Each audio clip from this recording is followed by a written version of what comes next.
Welcome back to Farmers Inside Track. I am Patricia Tembo, specialist journalist at Food Forum Zanzi. Today we're spotlighting agripreneurship as both a driver of profitability and positive change across Africa. Few know the space better than Gobang Maluleka, Managing Director of African Greeneurs. My colleague Ivor Price spoke to him about why young agripreneurs matter and how partnerships are taking their work further. Gobang, thank you for being on Farmers Inside Track. It's an honor having you here. Thank you so much. Thanks for the invite. Great. Let's kick off with your organization, African Greeneurs. We've heard so much about it from a great variety of people. Tell us about your organization and why is it such a critical part of Africa's future? Maybe just to take a step back is to talk about the main key company, which is N, Enterprising Africa Regional Network. When N was established 11 years ago, and it was founded in 2014, it's one of the organizations that was registered as a for-profit organization, but absolutely looking at impact. What impact can we create? What impact can we make, not within just South Africa, but within the continent? So I think for us to do that 11 years ago, we needed to find a very, very strong burning desire that can then cascade into our culture, our focus in who we are, coming from an environment where we're looking at profit and into a space where we are saying, yes, we are driving profit, but our main goal is impact. So we looked at something called massive transformative purpose as a philosophy in terms of how do we deal with any challenge effectively in any organization that will require us to have a very, very clear purpose to unify and drive our team. And it shouldn't be just any purpose. It must be a strong, massive, transformative purpose, which is called an MTP. And I think at the time we looked at it as a meaning in life, and it's far more than that. So it's massive, meaning it's big, it inspires, it is something that you are excited about. It's transformative, the meaning that is something that can change the world for better, and in a way that you'll be proud and purposeful as well. So the reason behind it, we're looking at the why. Why are we doing what we are doing? What unites us? What inspires us? So if we go back and look at that specific component of what the MTP is a clear statement for us that guides, empowers us, inspires us as a team. It really, really allows us to focus and to not necessarily focus on financial gain, but because we want to make a positive impact to society, to create a better world. So we realize that a strong MTP pushes us to prioritize big thinking, rapid growth strategies, and organizational agility. So out of that, understanding what the meaning of massive transformative purpose is, what are we trying to achieve, and which is Enterprising Africa Regional Network, we then developed our MTP, which some people call it a vision. So we developed our own MTP. So our MTP then 11 years ago was developing the African youth into successful entrepreneurs that will grow profitable and sustainable businesses to increase levels of unemployment and prosperity. That's what N stands for. That's who we are. That's what we stand for as an organization. That cascades down to all the other subsidiary companies we have within the group. So all of us, every single morning, we look at this MTP and we ask ourselves questions. How are we contributing to that MTP? What are we doing? Our organizations contributing to the main MTP of the organization. So we've also understood that if you want to make a significant impact, you cannot train and develop people into a commercial business that you are not involved in. And as a group, we started focusing on 3 sectors. So we took agriculture as one of the key sectors that we can make significant impact. So within agriculture, we developed a commercial business. So we've got a 100-hectare farm in Ekurhuleni and developed a commercial business to understand how the commercial business operates. And then when that business was operating, we understood how everything else works. We then opened up a twin company, which is now African Greeneurs. So African Greeneurs focuses on developing agri-entrepreneurs, MTP. So we are focusing on developing agri-entrepreneurs that will grow profitable businesses, sustainable businesses that will also create employment and will be able to be sustainable. So in agriculture, we've got 2 companies. We've got AG Horticulture, which focuses in commercial, We've got African Greeneurs, which I'm the managing director for African Greeneurs. So we focus on training, development, and innovation. So we focus on developing, creating impact programs that are practical, programs that we are running as we speak now, some of the things that we'll discuss, and also the platform that we have in the commercial space in terms of the lessons that we are learning from there. So we are bringing best of both worlds and practicality and the practical know-how on how to manage these businesses. We've also decided to focus on technology. So under N, we've also got a company called African Technopreneur. That company is funded and it's also focusing on products at the moment. In future, we will then have a twin company within African Technopreneur that's going to focus on developing technopreneurs. We've also focused on hospitality. In hospitality, we've developed a commercial entity there, African Lakeside Property. In future as well, it will have its own twin company where we want to develop entrepreneurs in that space. So we've looked at all these things to say we want to focus on three sectors. Technology, on hospitality, they also support agriculture. But in each of these commercial entities, we look at twin companies that then can develop entrepreneurs in those areas and help young people to set up businesses. So that's just overall what we are all about in terms of African Greeneurs and how do we fit with as a group. Just to maybe recap as well and again, we've been running for 11 years.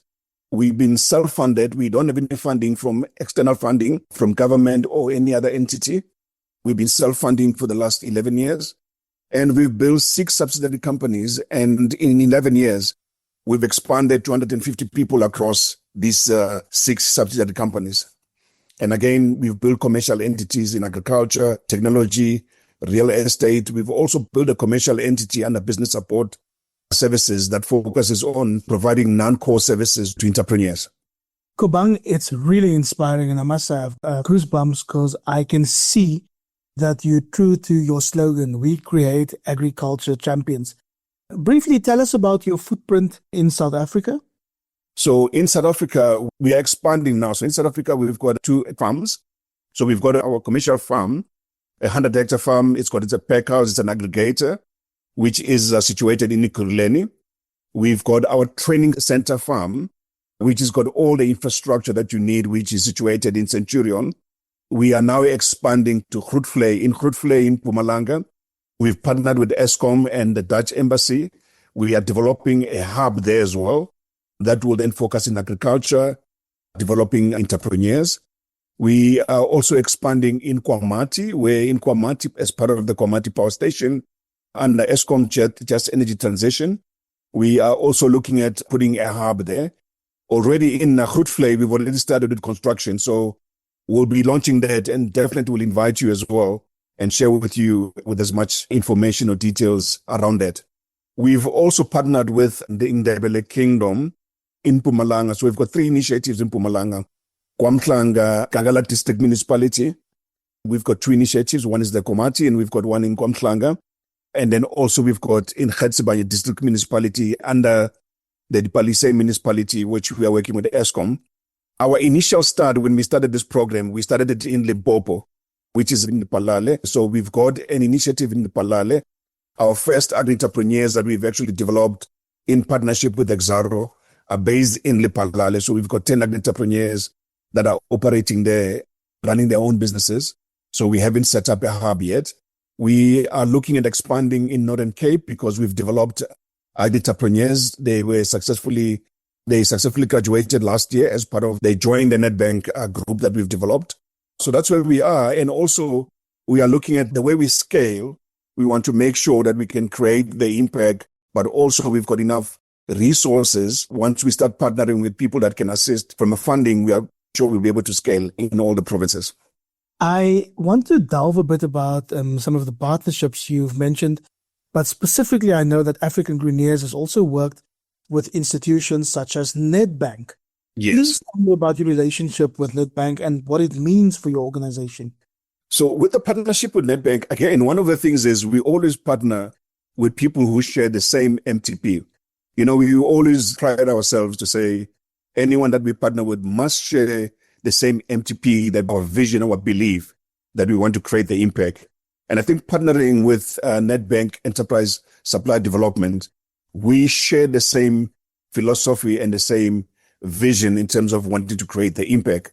So it was such an important partnership with Nedbank because it helped us to learn a couple of few things, because the success of what we do depends on the ecosystem that we have developed. So in every process, in every area, or in every function or space, we've got partners in those specific areas. So it was essential because transforming agriculture, it requires a collective effort. It requires institutes like Nedbank to bring the financial expertise, credibility, and the ability to scale the impact through funding and also investment channels that can reach far beyond our immediate network.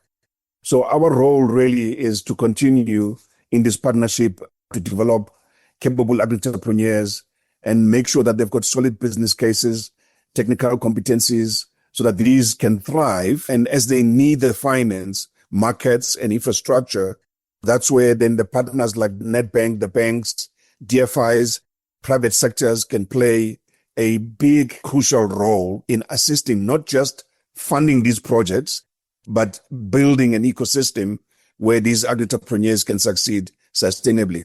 So by partnering with Nedbank, we looked at developing 20 entrepreneurs, and we then focused on dividing that into 10 entrepreneurs in Gauteng and 10 entrepreneurs Komklanga in Mpumalanga. And those entrepreneurs have successfully completed the program last year. We still struggled a bit with the funding after the program, but those entrepreneurs in Gauteng are on the ground. They are supplying currently the food chains like Pick and Pays through our aggregator. So it's a very good story to tell as well. It's a fantastic story to tell, and it focuses on young agripreneurs that then get training, funding, and access, if I'm correct. What is the value of that partnership?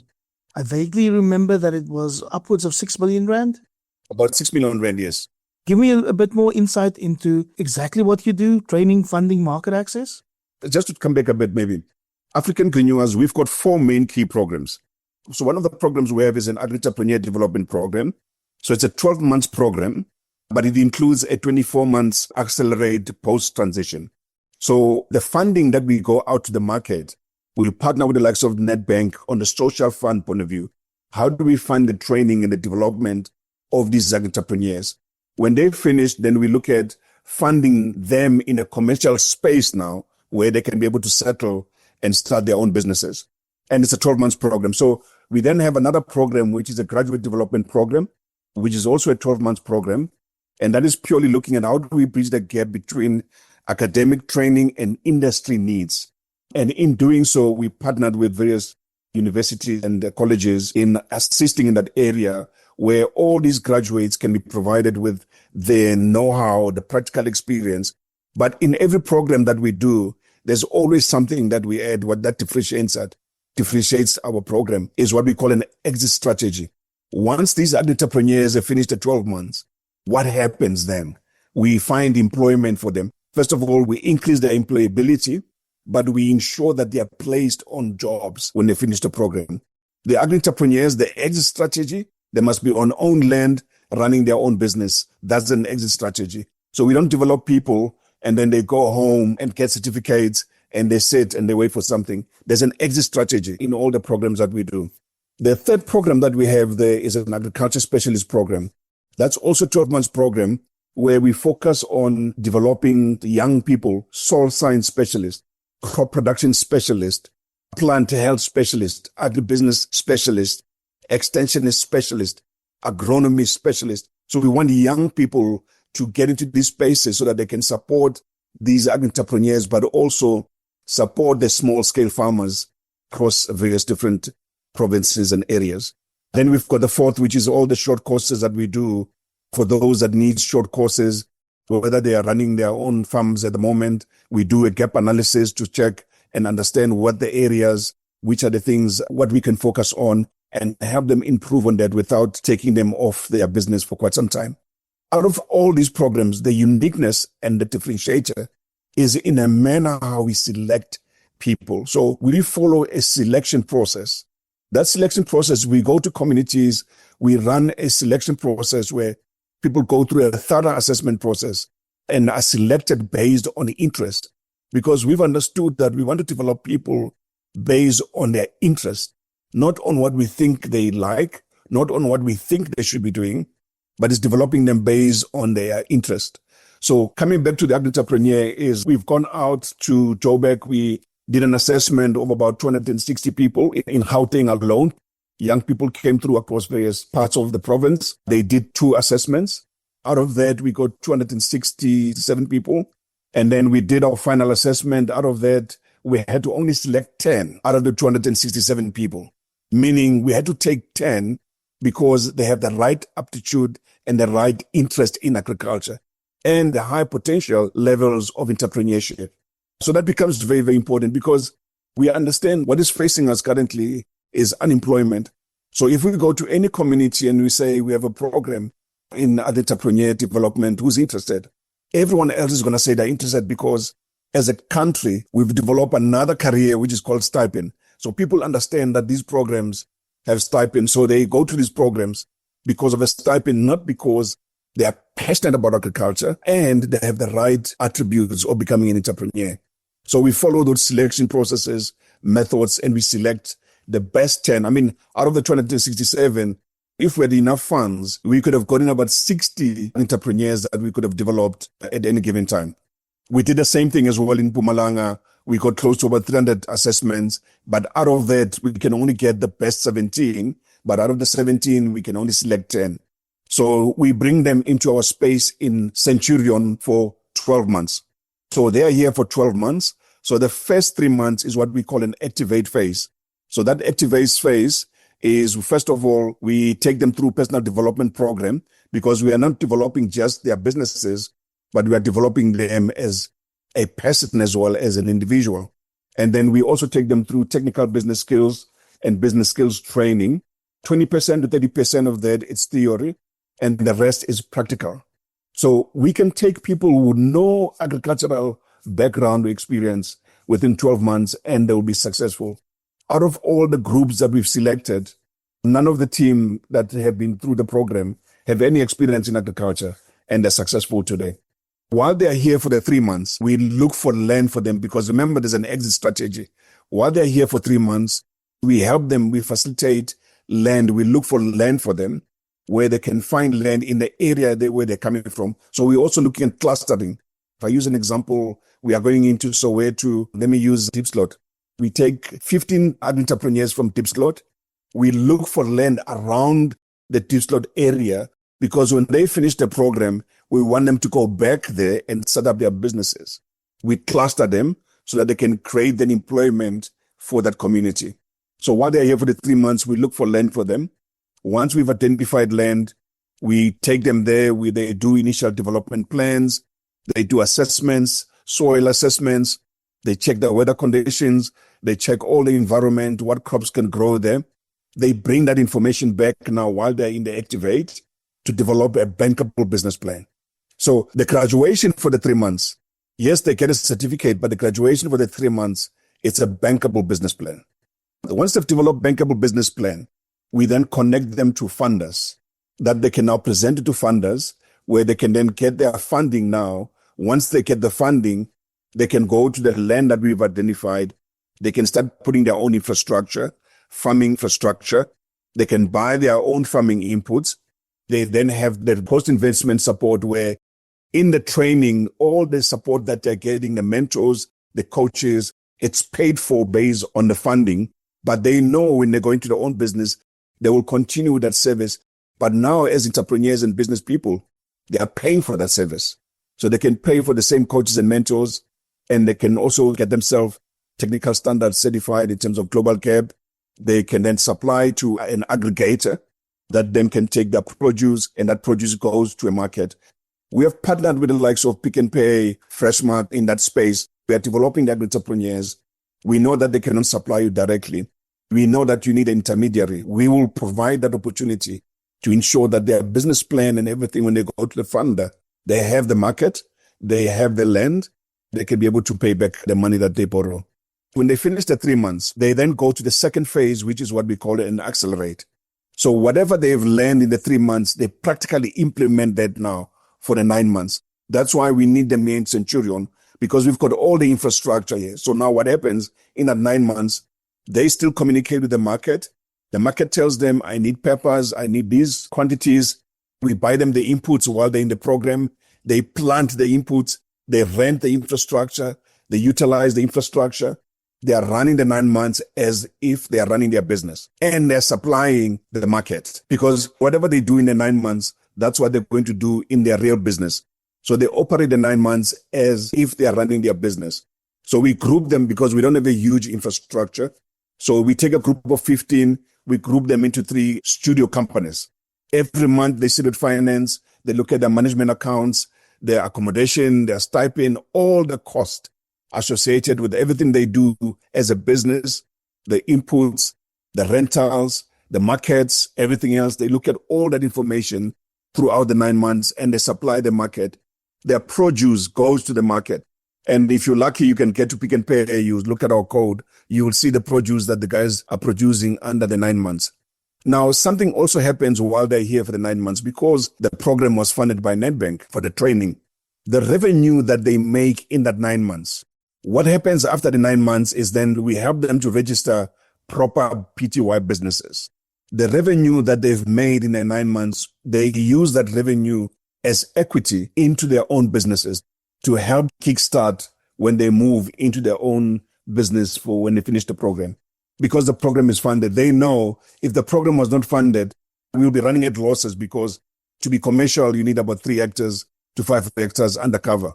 Because the program is funded, all the revenue that they make in the Accelerate, they will use that as equity into their own businesses so that they can then be settled on their own ground. That's how the program works, is those 2 critical phases. And the graduation, what we say is for us is the graduation for the 9 months is money in the bank. You must demonstrate that you can make money.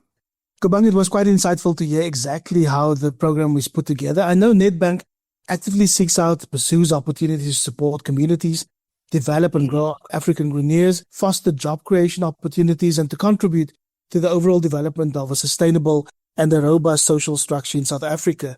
What does the future look like, and how do you see Nedbank's involvement?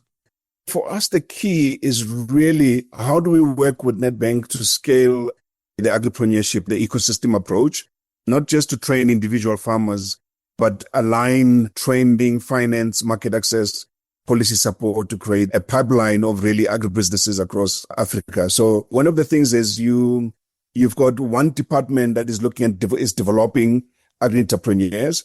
And then within the bank as well, within the country, we need to look at a policy of how do we look at mobilizing blended finance that can bridge the gap between early stage support and commercial investment. And I think that's something that I want us to continue to work on with Nedbank and also with all our funding partners. And I think that's something we are struggling with, that we need to improve on within the continent, is there's an early stage support which is required.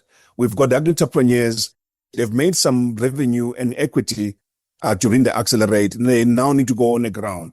In some cases, we find them infrastructure somewhere that they can rent, and all they need is just OPEX. Agriculture works with seasons. So if you miss a season, you can't start in the middle of a season and do something. So how do we find a way to mobilizing these blended finance to bridge those early stage support? And then also when they are ready to scale, you can then bring in the commercial investment arm of it. But the third thing as well is we need a strong networks that can connect these entrepreneurs to mentors, to buyers, to funders, innovators across all the borders. Because by building this, we need to look at how do we integrate these elements, capacity, capital, collaboration. And if we do that, I think agripreneurship will no longer just be a pilot project. It will be a continental movement powering Africa, the next generation of growth, if we do that correctly as a collective. Because then these entrepreneurs are not viewed as you don't have collateral for your business, or we need surety, or you don't have history. That early support becomes very, very important, but it's a policy thing that we need to look at. Gobang, thank you for giving us such a comprehensive overview of the incredible work done by African Greeneurs. We are honored to hear that you're partnering with the likes of Nedbank to move this continent forward. And that was Gobang Maluleka from African Greeneurs, reminding us why Africa's future is green and entrepreneurial. Thank you for listening to Farmers Inside Track. I'm Patricia Tembo, specialist journalist at Food Forum Mzansi, and join us again as we continue bringing you the voices that are shaping African agriculture.